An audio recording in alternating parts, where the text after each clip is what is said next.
по поручению главы региона Махмуда Али Калиматова при поддержке председателя Народного собрания Магомеда Тумгоева жители Курской области получат гуманитарную помощь из Республики Ингушетия от регионального отделения партии «Единая Россия».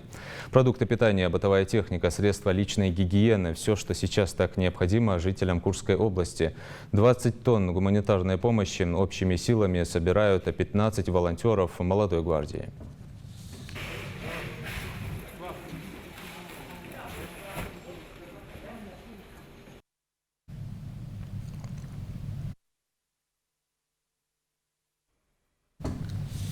Груз с предметами первой необходимости отправится в путь уже сегодня. В пригород Курска, согласно плану, прибудет в эту субботу.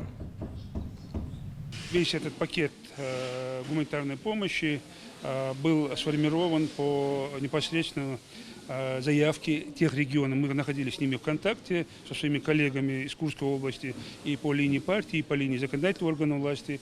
И, соответственно, все это сформировано по их запросу, по их требованию, по их нужде.